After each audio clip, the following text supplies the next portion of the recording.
Topping the headlines this week, bankruptcy and the financial collapse of cryptocurrency giant FTX. CEO Sam Bankman-Fried used billions of the company's cryptocurrency assets as collateral in loans. As this came to light, investors rushed to sell their FTX holdings. Bankman-Fried was also a top donor to Democrat candidates and causes second only to George Soros.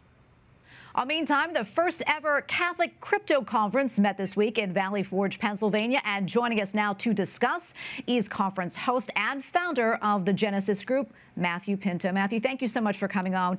We appreciate it. Before we delve further, I wanted to ask you a few things, if you could, if you don't mind. Break this down for our audience in layman's terms. What exactly is blockchain and cryptocurrency, and what are the uses for it? Yeah, great question. Big question. Many people believe that about once every 15 to 20 years, the world, you and me and everyone in it, we experience a technological shift. About 25 plus years ago, we had the internet. About 15 years ago, we had the mobile net. And now this technology called blockchain and cryptocurrency are powerful in themselves. But when they come together, they create a whole host of other things, Tracy. One you and I will come to know as Web 3.0, something called NFTs, non-fungible tokens. This whole world of what's called tokenization. And so these are powerful technologies, but like with anything, they can be used for great good, and at times they can be used for not so good. And it's the story as old as time. Yeah, absolutely. And as we mentioned, that fallout from FTX, the bankruptcy announcement, that's been pretty far reaching. What more can you tell us about that? What happened? And is there a way that that could have been avoided? Yeah, great question. Again, another big question. So it really is a big moment. It's like a number 2 or 3 moment in the 14 or 15 year at most crypto history.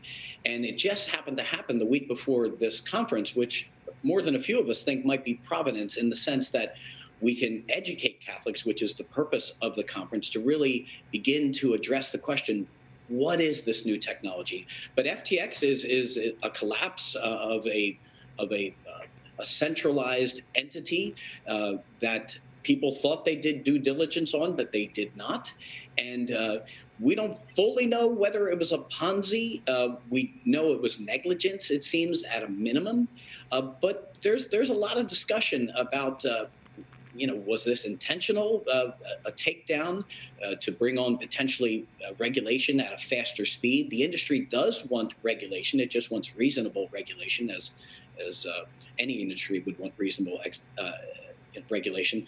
But this is a big moment, and a big event happened, and we think it was ultimately due to bad players.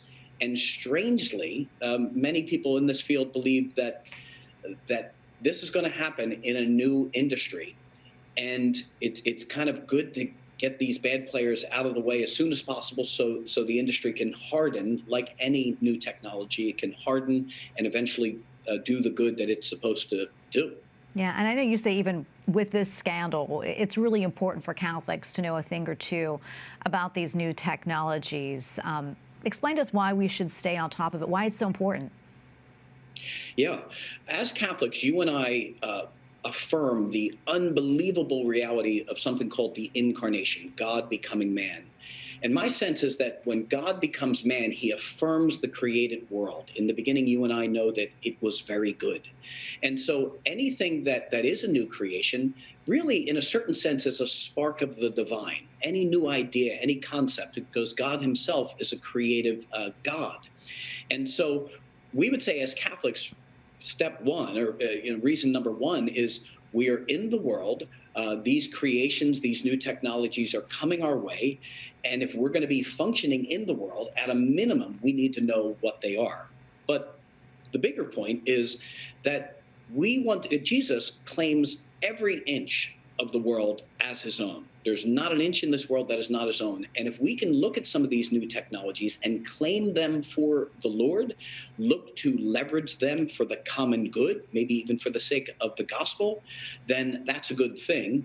One last thing, Tracy, is you and I would want, and any believing Catholic would want, the church to have a seat at every table, because the church is in the world, it's in our lives. It really is the vehicle that the Lord set up to lead us to him. And so the church needs to have a seat at this table, especially during times where crisis hits.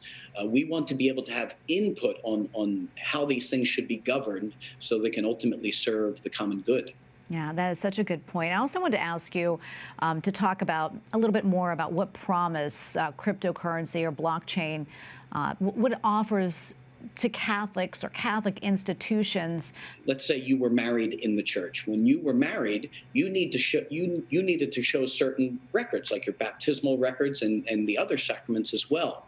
Well, a lot of those are not kept anywhere other than paper. That's a problem. And so blockchain, for example, can be used to really create immutable records for the church. But Tracy, really, there are a dozen ideas that have come our way and have been spoken of at the conference already. And we think that we're going to come away with dozens and dozens. And we're just going to, as a conference, we're just going to give them to the church. Yeah, great advice and great to be with you, Matthew. Thank you so much. We appreciate it and God bless you.